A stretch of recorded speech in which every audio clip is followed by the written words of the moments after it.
जय गुरु जी संगत जी। संगत जी, गुरु जी की कृपा, गुरु जी के आशीर्वाद से आज का जो सत्संग हम आपके साथ शेयर कर रहे हैं वो वंदना आंटी का सत्संग है। ये बहुत प्यारा और ब्लेसिंगफुल सत्संग है। तो मेरी विनती है आप सभी गुरु परिवार से कि आप सत्संग को अंत तक सुने, ध्यान से सुने, पूरा सुने। सत्संग का मतलब होता है सत्य का संग, और सत्संग की प्राप्ति जब ही होती है जब गुरु कृपा होती है। तो हम सभी बड़े भाग्यशाली हैं कि हम पे गुरु कृपा हुई और हमें सत्संग सुनने का और शेयर करने का सौभाग्य प्राप्त हुआ।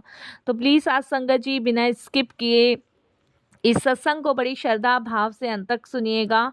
इसके अलावा अगर आप भी अपने सत्संग अनुभव शेयर करना चाहते हैं तो हिंदी में साफ राइटिंग में आप अपना सत्संग लिखकर हमारी जीमेल आईडी पर सेंड कर सकते हैं। हमारी जीमेल आईडी का लिंक आपको डिस्क्रिप्शन बॉक्स में मिल जाएगा। तो चलिए संगत जी चलते हैं गुरु जी महाराज के सत्संग की ओर। सत्संग शुरू करने से पहले करते हैं गुरु जी का मंत्र जाप। ओम नमः शिवाय, शिव जी सदा सहाय। ओम नमः शिवाय, गुरु जी सदा सहाय। जय गुरु जी संगत जी। संगत जी, सबसे पहले मैं गुरु जी महाराज के चरणों में कोटि कोटि नमन करूंगी। सारी संगत जी को जय गुरु जी बोलूंगी और हृदय से आप सभी का मैं धन्यवाद प्रकट करूंगी कि गुरु जी की कृपा और सारी संगत की वजह से मैं आज गुरु कृपा का एक हिस्सा हूं। तो शुक्राना गुरु जी। संगत जी, आज जो मैं अपना एक सत्संग आपको शेयर करने जा रही हूँ वो एक बहुत नाजुक सत्संग है मेरी ज़िंदगी का। ऐसा विषय जो सुनने में रहस्यमय लगेगा आपको, पर हृदय से जुड़ा हुआ है ये। संगत जी, आप यकीन नहीं मानोगे, मेरे जीवन में काला जादू, बुरी नज़र, और जब ये संगत जी किसी नन्हे बच्चे तक पहुंच जाए ना, तो संगत जी आप समझ सकते हैं कि परिवार की क्या हालत होती है। संगत जी, मैं, मेरे हस्बैंड और मेरा छोटा बेटा, संगत जी हम दिल्ली में 2016 में शिफ्ट हुए थे। उससे पहले मेरे हस्बैंड और मैं और मेरा बच्चा बेंगलोर में था। और जब मेरे बच्चे को संगत जी मैं यहाँ लेकर आई थी तो बहुत अच्छा हंसी खुशी लेकर आई थी। उसका स्वभाव भी बहुत अच्छा था क्योंकि मेरे हस्बैंड का संगत जी दिल्ली ट्रांसफ़र हो गया था और इसी वजह से हम लोगों को बेंगलोर से यहाँ दिल्ली शिफ्ट होना पड़ा। बट संगत जी, मेरे लिए ना ये सबसे बड़ा टास्क होता है। जब भी मेरे हस्बैंड का ट्रांसफ़र होता है ना, तो आप यकीन नहीं मानेंगे कि वो मेरी ज़िंदगी का बड़ा टास्क होता है, क्योंकि इतना आसान, इतना इजी नहीं होता एक जगह से दूसरी जगह शिफ्ट होना। और संगत जी, इससे बच्चे की पढ़ाई पे भी बहुत फ़र्क पड़ता है। और ऐसा भी नहीं है कि हस्बैंड के बिना हम लोग रह सकें, तो वो भी पॉसिबल नहीं है। इन्हीं सब चीज़ के कारण संगत जी हमने अपना घर नहीं लिया, हम रेंट पे ही रहते हैं। क्योंकि संगत जी हम लोग अपना फर्नीचर भी नहीं खरीदते हैं, क्योंकि संगत जी कहाँ फर्नीचर इधर से उधर शिफ्ट करेंगे। तो हम लोगों के जो पहनने के थोड़े बहुत ऑलमोस्ट कपड़े होते हैं वो हो गए, और नहीं तो संगत जी बस बहुत कम ही सामान के साथ हम लोग इधर से उधर शिफ्ट होते हैं। बाकी जहाँ भी जाते हैं वहाँ पूरा फर्नीचर समेत ही हम घर लेते हैं, और मतलब उसमें हर चीज़ की फैसिलिटी होती है। तो मेरे हस्बैंड ने संगत जी बेंगलोर से हमें दिल्ली शिफ्ट किया, और दिल्ली में आए तो मेरा बेटा आरव संगत जी सिर्फ 10 साल का ही है। उस समय तो 10 साल का था, ख़ैर अब तो बड़ा हो गया है। और संगत जी, दिल्ली में आने के बाद सबसे बड़ी मेरी जो टेंशन होती है ना, वो स्कूल की होती है कि अपने बच्चे को बेस्ट से बेस्ट स्कूल में एडमिशन दिलाऊं। तो सबसे बड़ी मेरे लिए बच्चे की ट्यूशन्स की और स्कूल की हो जाती है कि क्या करूं, कहाँ से अच्छा ट्यूशन्स ढूंढूं और कहाँ से स्कूल बेस्ट से बेस्ट मुझे मिलना चाहिए। तो ये मेरे लिए सबसे बड़ा टास्क होता है। हस्बैंड को तो संगत जी फुर्सत ही नहीं होती इन सब चीज़ों के लिए, सारी जिम्मेदारी मेरे सर पे होती है। तो ऐसा ही हुआ संगत जी कि जब हम दिल्ली शिफ्ट हुए तो सबसे पहले एडमिशन की फ़िक्र रही, और फिर स्कूल वगैरह चलो मैंने देखा, और मैंने संगत जी स्कूल भी उसका बेस्ट ही देखा, और मैंने उसमें उसका एडमिशन कराया। ट्यूशन्स भी मुझे मिल गए थे। और संगत जी मैं अक्सर जो है ना ट्यूशन होम ट्यूटर ही देखती हूँ, बट यहाँ दिल्ली में मुझे मिल नहीं रहा था कोई भी बेस्ट। तो कोचिंग था एक, और मैंने वहाँ पे अपने बच्चे का ट्यूशन लगवा लिया। तो ऑलमोस्ट मेरा बच्चा संगत जी सुबह स्कूल जाता था, और स्कूल से आने के बाद संगत जी 4 सवा 4 बजे के आसपास ट्यूशन में जाती थी उसे छोड़ने और शाम को लेने। बट कुछ टाइम से मेरी तबीयत ख़राब रहने लगी थी, तो संगत जी मैंने उसका ट्यूशन के लिए भी रिक्शा लगवा दिया था कि रिक्शा वाला आएगा और ले जाएगा। तो बहुत अच्छी स्कूल में एडमिशन करवाया और उसके बाद संगत जी बेटे का एडमिशन हुआ, उसके बाद ट्यूशन उसका हुआ और दिल्ली भी मुझे पसंद आ गई थी, मेरे बेटे को भी पसंद आ गई थी। शुरुआत में तो हमारा यहाँ मन नहीं लगा था, बट धीरे-धीरे संगत जी हमारा यहाँ पे जो है मन लगना शुरू हो गया। और संगत जी बाकी बसंत कुंज में आप सब जानते ही हो, मार्केट, शॉपिंग मॉल सब पास-पास में हैं, तो बड़ा अच्छा-सा लगता था। तो इतना मतलब बोर भी नहीं होते थे हम लोग, बैंगलोर में तो फिर भी बोर हो जाते थे, तो यहाँ नहीं होते थे। तो संगत जी मतलब हमें दिल्ली में मतलब जब हम शिफ्ट हुए थे, तो ये बात संगत जी करीबन 2-3 महीने बाद की बात है। 2-3 महीने तो हमारा बड़ा अच्छा-सा कटा और हस्बैंड ऑफ़िस चले जाते थे, वो कभी टूर पे भी चले जाते थे, ऑलमोस्ट मैं और मेरा बेटा ही रहते थे। हस्बैंड 1-2 दिन से ज़्यादा नहीं जाते थे। तो हुआ क्या संगत जी कि मेरे को एक बार फ़ोन आया स्कूल से और जब स्कूल से फ़ोन आया तो मैडम का कहने का मतलब था कि आरव की ना तबीयत ख़राब है। उन्होंने ये कहना चाहा, लेकिन मैंने कहा आरव सुबह तो स्कूल अच्छे से गया था। फिर वो कहती है कि नहीं मैडम मैं ना कुछ और भी आपके साथ डिस्कस करना चाहती हूँ। तो या तो आप पेरेंट्स मीटिंग में मुझे मिल लीजिए या स्कूल के टाइम में मिल लीजिए। तो मैंने कहा आरव के बारे में क्या डिस्कस करना है? मैंने कहा मैडम पढ़ाई में अच्छा नहीं है, कोई कंप्लेंट है?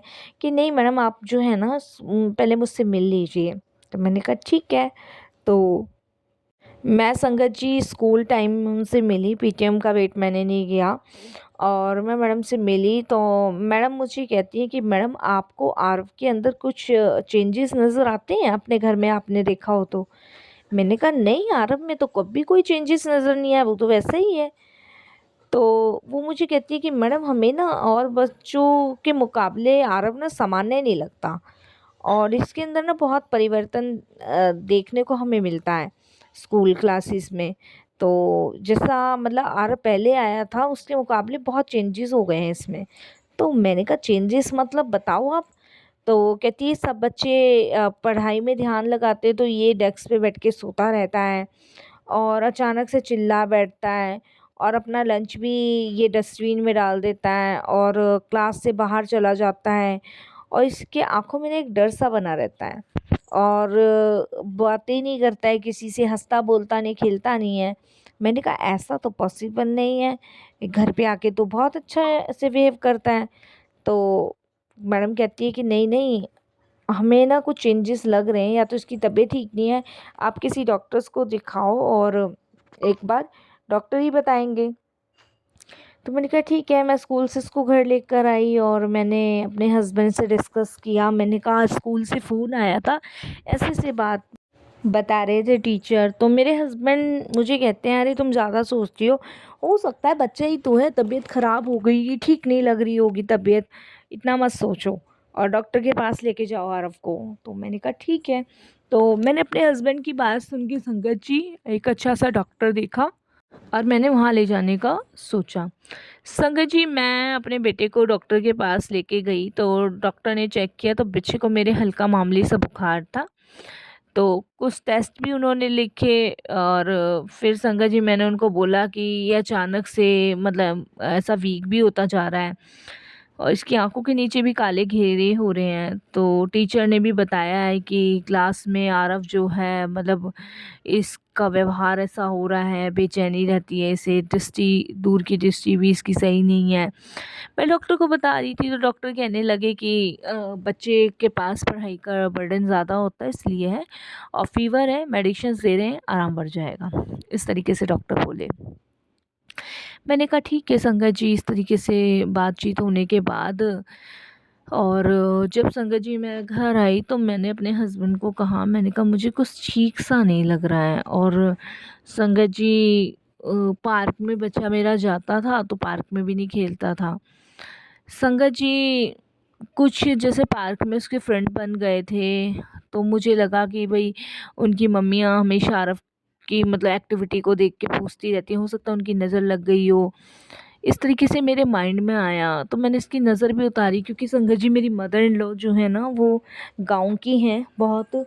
और हमारा जो गांव है वो संगत जी, आपने सुना होगा, झारखंड के पास पड़ता है। तो वहाँ के हैं मेरे सास ससुर। तो मैंने अपनी सास को कॉल किया, मैंने कहा मम्मी आरव ऐसे ऐसे प्रॉब्लम हो रही है, क्योंकि मैंने माइंड से संगत जी जा नहीं रही थी, मेरा बच्चा बहुत वीक भी लग रहा था मुझे। तो मेरी सास ने कहा कि नज़र लग गई होगी, तो नज़र उतारने का तरीका बताया, वो मैंने किया पर नहीं आराम पड़ा।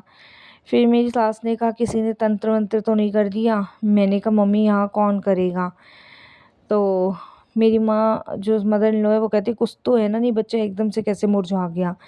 मेरी मदर इन लॉ बोली कि मैं आ रही हूँ। तो झारखंड से संगत जी मेरी मदर इन लॉ आई, और मदर इन लॉ आने के बाद संगत जी उन्होंने मुझे कहा कि तू देख कहीं पता कर ये है, क्योंकि बच्चा मेरा संगत जी सच में ऐसा हो गया था जैसे मरगिल्ला सा, जान ही नहीं है उसके शरीर में। मेरा परिवार तो घबरा गया, और संगत जी मेरे ससुर तो इतने गुस्से में हो गए कि उन्होंने तो संगत जी मेरे हस्बैंड को डांटना शुरू कर दिया। संगत जी आप विश्वास नहीं मानोगे मेरे हस्बैंड और मैं कुछ पंडितों के पास गई, इधर उधर पूछ पाछ के। कुछ लोगों ने तो संगत जी हमारा फ़ायदा उठाया, कुछ ने तो संगत जी हमें इतना डरा दिया कि बस हमें तो समझ ही ना आए क्या हो। दूसरी तरफ अस्पताल, तंत्र मंत्र की सलाह, मैं और मेरे हस्बैंड तो संगत जी दुविधा में पड़ गए। इतना खर्चा भी कर रहे थे और आरव की हालत पर असर इतना ज़्यादा हो चुका था संगत जी की धीरे धीरे वो और ज़्यादा बीमार होता गया। संगत जी भय, अकेलापन, स्कूल से दूरी की गहराई, ये सब जीवन में मेरे आरव के आ चुका था। संगत जी आप विश्वास नहीं मानोगे, आरव जो है ना उस टाइम पे पिछले 6 महीने से स्कूल जाना उसने बंद कर दिया था, क्योंकि हालत ही नहीं थी उसकी, एकदम से ही ऐसा हो गया था। वो तो शुक्राना मैं करती हूँ गुरुजी महाराज का, और उन दीपक अंकल का जो स्कूल टीचर हैं उनका। एक दिन मेरे पास कॉल आया तो उन्होंने कहा कि मैडम क्या कहते हैं आरव ट्यूशन भी नहीं आ रहा है, क्योंकि संगत जी वो स्कूल टीचर भी थे और ट्यूशन भी पढ़ाते थे। तो मैंने कहा सर इसकी ना तबीयत बहुत ज़्यादा ख़राब है इसलिए नहीं आ रहा। तो संगत जी उन्होंने कहा कि आपने किसी डॉक्टर को दिखाया? मैंने कहा डॉक्टर को दिखा दिया, सबको दिखा दिया, लेकिन आराम नहीं पड़ रहा है। टेस्ट भी इसके ठीक आए हैं, लेकिन इसकी हालत में सुधार नहीं आ रहा है। वो कहता है कि ठीक है आप जो है एक काम करो, आप ना सीधे गुरुजी के बड़े मंदिर चले जाओ और आप वहाँ आरव को लेके जाओ। वहाँ पे ना एक गुरुजी महाराज हैं, वहाँ उनके यहाँ माथा टिकवा कर आना, और माथा टिकवाना और साथ में इसको लंगर प्रसाद भी करवा के आना। तो उन्होंने मुझे कहा कि मैं एड्रेस व्हाट्सअप कर देता हूँ, तो उन्होंने मुझे एड्रेस व्हाट्सअप किया। तो संगत जी मेरी आदत है कि मैं ऑनलाइन सर्चिंग बहुत करती हूँ हर चीज़ में, तो मैंने पहले ऑनलाइन सर्चिंग करी, तब गुरुजी के बारे में संगत जी मुझे पता चला, और मैंने अपने हस्बैंड को कहा कि हम इसको इस वाले मंदिर लेके चलते हैं। तो मेरे आरव को देख देख कर संगत जी मैं उस टाइम बहुत रोई जा रही थी। तो मेरे हस्बैंड ने कहा ठीक है। मेरे हस्बैंड ने छुट्टी ली, और छुट्टी लेने के बाद संगत जी मैं और मेरे हस्बैंड मेरे आरव को लेके गुरुजी के बड़े मंदिर गए हम लोग पहली बार। और वहाँ पहुँचे तो संगत जी अजब सा ही, आप जानते ही हैं कि पहली बार किसी को कुछ पता नहीं होता है ना, तो बड़ा नया नया सा लगता है। तो हमें नया नया सा लग ही रहा था। बट संगत जी जब मैं अपने आरव को अंदर लेके जा रही थी ना, तो आरव के ना पसीने निकलने शुरू हो गए, बहुत बुरी तरह पसीने। और ये लगा लो संगत जी ठंड का महीना था उस टाइम पे, दिवाली के सिर्फ 15 दिन बाकी थे, और आरव को ना इतना पसीना निकल रहा, और मैं अपने हस्बैंड को कह रही कि इसको इतना पसीना क्यों निकल रहा है। तो मेरे हस्बैंड एकदम से बोलते हैं कि पता नहीं इतना पसीना क्यों निकल रहा है। मैंने कहा कहीं दवाई का असर तो नहीं है? कि नहीं दवाई का भी असर है तो इतना पसीना, क्योंकि संगत जी ऐसा पसीना निकल रहा था जैसे कपड़े भीग गए हों। और अंदर आरव जाने को तैयार ही नहीं, रोने लग गया कि मुझे नहीं जाना। अब 10-11 साल का बच्चा, संगत जी कैसे बच्चे को चुप करवाएं, क्या करें। तो वहाँ एक सेवादार अंकल जी थे, तो वो आए और उन्होंने एक जल प्रसाद दिया और मुझे कहा कि इसे अपने बेटे को पिला दो। और वो गुरुजी के दर्शन के लिए आराम से चला जाएगा, गुरुजी खुद बुला लेंगे। मैंने वो जल प्रसाद पिलाया। जल प्रसाद पिलाने के बाद संगत जी वो 5 मिनट बाद जो है ना बिल्कुल रिलैक्स फील करने लगा। फिर उसके बाद संगत जी मैं अंदर लेके गई। वो अंकल इतने अच्छे थे, उन्होंने मेरे आरव का माथा टिकवाया। गुरुजी के सामने संगत जी माथा टिकवाकर वहाँ जो उनकी चरण धूली थी ना उससे उसके माथे पे लगाया, और संगत जी ये बोला कि आप जो है ना इसको लेके यहाँ आती रहो, और कोई भी आपके बच्चे की परेशानी है ना वो गुरुजी दूर कर देंगे। ऐसे करके उन्होंने ये बात हमें कही। उसके बाद संगत जी हमने गुरुजी के पास जाना शुरू कर दिया, क्योंकि हमें भी वहाँ बड़ी शांति सी मिल रही थी, अलग सा अनुभव भी मिल रहा था। तो संगत जी एक रात मेरा बेटा 11 बजे के आसपास एकदम चिल्ला उठा, और चिल्लाने के बाद संगत जी कहने लगा कि मेरे ना सपने में ना वो बाबा जी आए थे जिनके मंदिर में हम गए थे, और उन्होंने कहा है कि तेरे को ना कुछ नहीं होने दूंगा, और तुझे ना कोई नहीं ले जाएगा, तू अपनी माँ के पास ही रहेगा। ऐसे करके संगत जी उस मेरा बेटा बोला। तो मैं बड़ी शॉक हो गई कि मेरा बच्चा ऐसे कैसे बोल रहा है। तो संगत जी मैं थोड़ा सा डर गई, मेरे को नहीं कुछ समझ आ रहा था, कुछ भी समझ नहीं आ रहा था। तो वहाँ से ना हम उन्हीं सेवादार अंकल का नंबर लेकर आए थे। तो मैंने उनको कॉल लगाया, मैंने कहा आज मेरा बच्चा ना इस तरीके से ऐसे कर रहा है। तो वो कहते हैं ये तो बहुत अच्छी बात है, गुरुजी ने आपके बच्चे को ब्लेस कर दिया है, आप गुरुजी का शुक्राना करने आओ। हम फिर गुरुजी के पास गए, वहाँ लंगर कराया, और फिर उन्होंने मेरे को यही बात कही कि आंटी जब तक आपका बेटा ठीक ना हो जाए ना इसको लेकर आओ, चाहे रोज़ लेकर आओ पर लेकर आओ, नहीं आ सकते तो घर में बैठ के जल प्रसाद पिलाओ गुरुजी का मंत्र जाप चलाओ, सत्संग सुनवाओ, आप सुनो, आपके माध्यम से आपका बेटा ठीक होगा। लेकिन आंटी करने से ही होगा ना, बिना करे तो कैसे होगा बताओ। आप दोनों हाथ पकड़ बांध के बैठोगे तो रोटी आपके मुंह में नहीं आ जाएगी, उसे खाने के लिए मेहनत तो करनी पड़ेगी ना। ऐसी बच्चे को ठीक करने के लिए आपको गुरुजी से जुड़ना पड़ेगा। मैं इस तरीके से गुरुजी से कनेक्ट हुई संगत जी। फिर सत्संग सुनने लगी, सत्संग में जाने लगी, बच्चा ठीक होने लगा, और मेरे हस्बैंड मेरी मदर इन लॉ सब कहने लगे कि हम दिल्ली छोड़ेंगे, हम दिल्ली में नहीं रहेंगे, दिल्ली हमें सूट नहीं कर रही, रास नहीं आ रही, दिल्ली हम छोड़ेंगे। इस तरीके से वो लोग कहने लग गए संगत जी। बट यहाँ गुरुजी महाराज थे, और गुरुजी को छोड़ना पॉसिबल नहीं था मेरे लिए, क्योंकि गुरुजी के बच्चे वजह से ही संगत जी मेरे बच्चा जिस भी हालत में था जो भी था वो ठीक हुआ। और संगत जी मेरे को बाद में पता चला कि मेरा बच्चा जो है ना किसी गलत चीज़ के उसमें आ गया था, और इसीलिए संगत जी उसके ऊपर ये सब चीज़ें काली विद्या वगैरह असर कर रही थी। जैसे क्योंकि दिवाली का टाइम था, 15 दिन दिवाली के बचे थे, तो पार्क में मेरा बच्चा जाया करता था ना, वहाँ पे संगत जी लोग वगैरह डाल देते हैं कुछ, तो वो डाला हुआ था, तो जिससे मेरे बच्चे का पैर पड़ गया था, जिसकी वजह से संगत जी मेरा बच्चा इन गलत चीज़ों में आ गया था। लेकिन गुरुजी की कृपा, महाराज की कृपा से मेरा बच्चा बिल्कुल ठीक हो गया। शुक्राना गुरुजी, बहुत बहुत आपका शुक्राना। संगत जी मैं फिर गुरुजी से प्रे करने लगी कि गुरुजी ना हम लोग दिल्ली छोड़ के जाए। देखो संगत जी जब से लेके अब तक हम दिल्ली में ही हैं, गुरुजी ने मुझे अपने से बिल्कुल भी दूर नहीं किया। और मैं तो संगत जी ये लगा लो हर हाल में गुरुजी के दरबार तो मुझे जाना ही जाना है, हर हाल में जाना है। अपने बच्चे आरव को लेके मैं जाती ही जाती हूँ। और संगत जी मैं शुक्राना करती हूँ गुरुजी का। मेरे हस्बैंड भी मानते हैं पर इतना नहीं मानते हैं, लेकिन मैं और मेरा बच्चा तो बहुत मानते हैं कि हमारा बच्चा गुरुजी की कृपा से शुरू हुआ है और गुरुजी की कृपा से ही ठीक हुआ है। कहते हैं ना कि जन्म जन्मांतरों का हमारा गुरुजी से रिश्ता है, हमें पता भी नहीं लगने देते गुरुजी की, कब वो हमें अपने से जोड़ लेते हैं, कब वो हमारा कल्याण कर देते हैं। तो शुक्राना गुरुजी, बहुत बहुत आपका शुक्राना, अनंतम शुक्राना। कोई भूल चूक हुई हो मेरे से क्षमा कीजिएगा। शुक्राना सत्संग शेयर करा है गुरुजी महाराज। कहते हैं ना कि यही अरदास करती कि सबके बच्चों को ब्लेस करना, सबके बच्चों को अपने अंग संग शरण में रखना, किसी पे भी कोई दुख ना होए गुरुजी, सबका कल्याण करना, यही आपसे प्रार्थना है, यही आपकी कृपा सब पे बनी रहे। ओम नमः शिवाय। शिव जी सदा सहाय। ओम नमः शिवाय। गुरु जी सदा सहाय।